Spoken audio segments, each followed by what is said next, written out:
Hi எல்லோருக்கும்.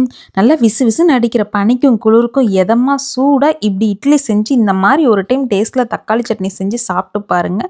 கண்டிப்பாக சாப்பிட்டு பாருங்கள், வேறு லெவலில் இருக்கும். இந்த சட்னி எப்படி செய்கிறது அப்படின்னு சொல்லிட்டு பார்க்கலாமா வாங்க. அதுக்கு ஒரு கடாயை அடுப்பில் வச்சு நல்லா ஹீட் பண்ணிக்கோங்க. அதில் கொஞ்சமாக எண்ணெய் விட்டு எண்ணெய் ஹீட் ஆனதும் ஒரு ஸ்பூன் அளவு கடலைப்பருப்பு சேர்த்துக்கோங்க.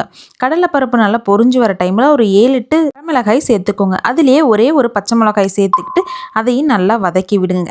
அது நல்லா வதங்கினதுக்கப்புறம் ஒரு 2 பெரிய வெங்காயத்தை நீல வாக்கில் கட் பண்ணி அதையும் சேர்த்து அதையும் நல்லா வதக்கி விடுங்க.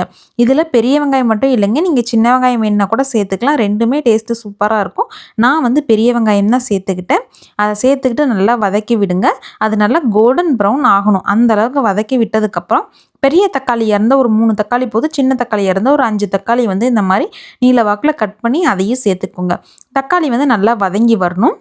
தக்காளியை ஒன்றும் பாதியமாக வதக்கி நம்ம அரைச்சோம்னா அந்தளவுக்கு டேஸ்ட் இருக்காது, ஒரு பச்சை வாசனை இருக்கிற மாதிரியே இருக்கும். அதனால் வெங்காயமும் தக்காளி நல்லா வதங்கி வர அளவுக்கு அடுப்பை லோ ஃப்ளேமில் வச்சு இந்த மாதிரி நல்லா வதக்கி விடுங்க. உங்களுக்கு வெங்காயம் தக்காளி நல்லா சீக்கிரம் வதங்கணும் அப்படின்னு நினச்சிங்கன்னா அதில் கொஞ்சமாக கல்லுப்பு மேலே வந்து நீங்கள் தூவி விட்டு வணக்குனீங்க அப்படின்னா வெங்காயம் தக்காளி நல்லா சுருண்டு வதங்கி வந்துடும். இந்த ஸ்டேஜில் வந்து நல்லா வதங்கினதுக்கப்புறம் ஒரு கைப்பிடி அளவு புதினா அதில் சேர்த்துக்கோங்க.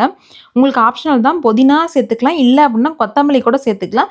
ரெண்டில் எது வேணாலுமே ஒரு கைப்பிடி அளவு அதில் சேர்த்துக்கிட்டு, இது வந்து ரொம்ப புதினா வந்து வேகக்கூடாது, அதனால் ஒன்றும் பாதியமாக தான் வெந்திருக்கணும். புதினாவோட வாசம் வந்து அப்படியே இருக்கணும்.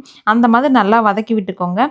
அது நல்லா வதங்கினதுக்கப்புறம் அதை ஆற வச்சுட்டு தேவையான அளவு உப்பு சேர்த்து நல்லா ஒன்றும் பாதியமாக அரைச்சிக்கோங்க. நல்லா கொரன்னு தாங்க அரைக்கணும். நல்லா ரொம்ப ஃபைன் பேஸ்ட்டாக அரைச்சிங்க அப்படின்னா அந்தளவுக்கு டேஸ்ட் இருக்காது. இந்த மாதிரி கொரன்னு அரைச்சிங்கன்னா புதினா ஃப்ளேவருக்கு சூப்பராக இருக்கும்.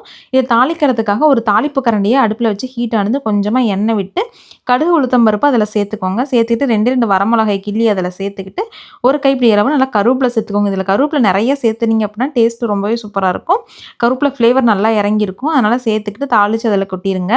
நல்லா கிளறி விட்டுட்டு நல்லா சுட சுட 2 இட்லியை வச்சு இந்த மாதிரி சட்னி ஒரு கரண்டி சேர்த்து நல்லா இட்லிக்கு மேலே சட்னியை வச்சு நல்லா சாப்பிட்டீங்க அப்படின்னா டேஸ்ட்டு ரொம்பவே சூப்பராக இருக்கும். கண்டிப்பாக இந்த மாதிரி ஒரு டைம் சட்னி அரைச்சி ட்ரை பண்ணி பாருங்கள். அடிக்கடி இதை தான் செய்வீங்க. இந்த சட்னி அரைச்சி ட்ரை பண்ணி பார்த்துட்டு எப்படி இருக்குன்னு சொல்லிட்டு மறக்காமல் கமெண்ட்டில் சொல்லுங்கள். அதே மாதிரி நம்ம சேனல் உங்களுக்கு பிடிச்சிருந்துச்சுன்னா மறக்காமல் நம்ம சேனலை சப்ஸ்கிரைப் பண்ணிடுங்க. இந்த வீடியோ பிடிச்சிருந்துச்சுன்னா இந்த வீடியோக்கு ஒரு லைக் பண்ணிடுங்க.